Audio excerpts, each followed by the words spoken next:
Hello, I'm Guy, and this is Guy Robot.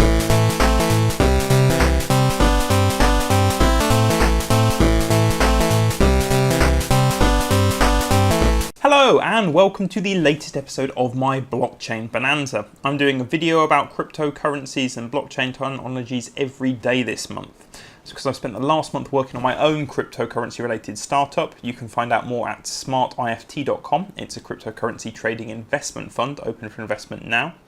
But as a consequence of working on that for a month, I thought I'd share some of the random things that have been in my head about cryptocurrencies so that if you're interested, you can find out some more.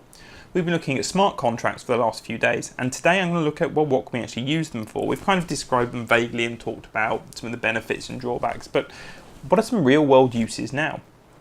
Well, the biggest use of smart contracts at the moment is, all of these are in Ethereum for now, it's by far the biggest use of smart contracts, and the largest of that is tokens. So tokens are basically currencies within currencies. I did a separate video discussing what Ethereum tokens were recently. My startup fundamentally uses an Ethereum token. The idea is that it's much like a cryptocurrency. It's a value of unit you can send to others. People have balances. People can transfer it to others. You can delegate control of your wallet to it. And you can do all of that in your own smart contract that sits on top of Ethereum. And it comes in at only a few hundred lines of code, and there's a standard for it. So at the moment, that's by far the biggest use of smart contract. The same contract with tokens can be used for expressing any form of ownership, though. At the moment, people use them for expressing shareholdings, being part of an organisation, for right to dividends, or just for a pledge to own something or be part of something. But any form of ownership can easily be expressed in a smart contract, where you can transfer that ownership to somebody else potentially, or you can put value on it. So you might want to transfer your ownership of something in a smart contract to somebody else at a cost of ether, which you can then get real world value for. Associated with tokens are two common things. One is ICOs, which is initial coin offering. That's a way to sell a bunch of tokens and to take ether or anything else as a form of investment for it. So you can create a smart contract to manage your ICO, to take funds and allocate tokens accordingly, or you might mint them all up front and then use it to distribute them to people during the ICO phase. Again, SIFT, we've got our ICO code as well as our token code available at smartift.com. The other thing you might want to do is distribute payments to people. So depending on how many tokens people have had, you can send out money to them. Dividend-based system, we've done something similar to this. Looking wider than that, you can create an entire wallet-based system. You can create a wallet for ether in a contract. So your wallet is its own instance of a contract. You deploy your own contract. You can then send money to it, and it could be a multi-signatory one. You could run your business account through it. Rather than just having balances, it could do entire transaction histories and much more like a normal bank account. And you could either design a system that has lots of people's contracts, or everyone could deploy their own contracts for managing their own money. And because a contract is fundamentally just an Ethereum address, you can send money to or from it the same as you can an Ethereum account directly. And the Mist wallet actually has a Ethereum wallet contract built in that you can deploy, and then you've got a more advanced form of buying and sending funds between people. This gets particularly interesting if you get into an organisation where you want to have multiple people having access to your wallet and controlling who can do different things at any point in time.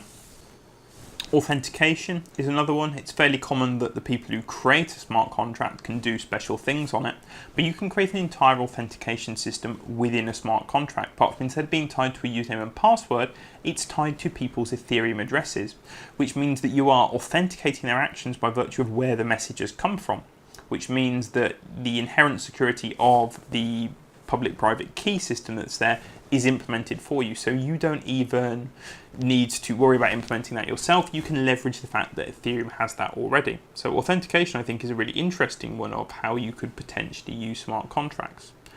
Another is auditing. You might want to prove you've done something at a certain time. You could post the evidence of that in some format to the blockchain, and then forever for the history of the blockchain, you've got a record that that was posted at that time. In a year's time, when you have an audit, someone can go, oh, you said you did that at that time. We can now check some other records. You did that at that time and confirm it. We've mentioned casinos. You can write all the code for your casino or your gambling logic, your probability logic. You can publish that so people can see that it's genuine. And then you can actually write your games as smart contracts. That means people interact with the smart contracts, obviously through a pretty front end with lots of flashing lights. And they can therefore know that there is a fair chance of payout rather than just being scammed by your casino. Another thing that needs fair payouts is insurance. Insurance is often considered a scammy industry where people don't pay out. But particularly as we get more into the future, the potential here is you can write a contract where when a certain number of things happen, payment will automatically be sent to someone. Now at the moment, Ethereum smart contracts can't read from the outside world, they have to get data pushed into them, which is then an area of problem in this. But the idea that you could create some form of insurance contract in a smart contract is one. And finally, what about legal agreements? Just two people going, I agree to do this, and documenting what it is in the smart contract.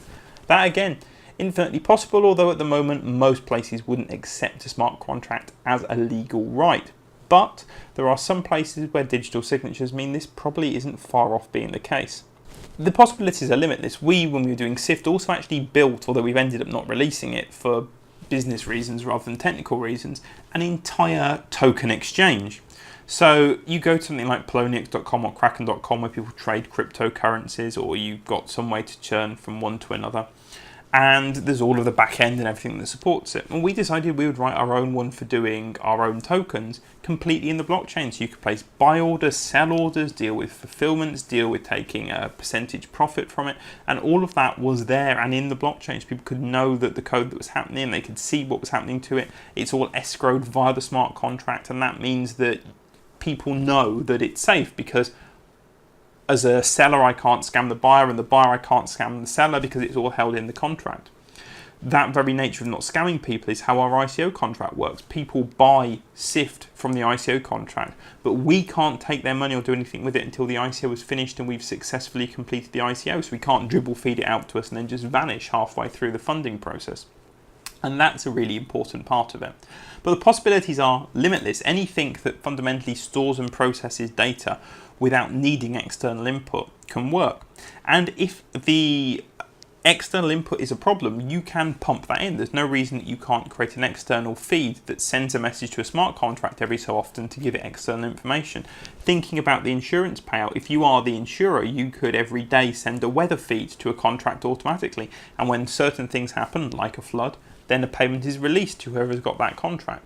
That requires that you trust the feed you're putting into it, though, which then puts you outside of the trusted, immutable nature of a smart contract. But for real-world business transactions, there's still huge utility in that. I hope that gives some idea about what the possibilities are now and what things are happening now in smart contracts. A lot of it is just token value at the moment, but casinos, gaming, database authentication systems, identification, proof of ownership, legal agreements, these are all starting to be built up. We have got other exchanges now all starting to be built up just based on the blockchain. And these all pose really interesting things about, well, what is the future for development and what comes from this? Next time I'm going to look at what the future of smart contracts are and where we might be with them in a few years' time, and when will we actually get mainstream adaptation. For now, I'm going to leave it there, so tune back in tomorrow to find out a bit more about smart contracts and where the future is. Please don't forget to head on over to smartift.com and check out my startup company. And for now, if you enjoyed this video, thumbs up, press like, leave a comment below, and you can also check me out on Twitter at GuyRobotTV. Thanks.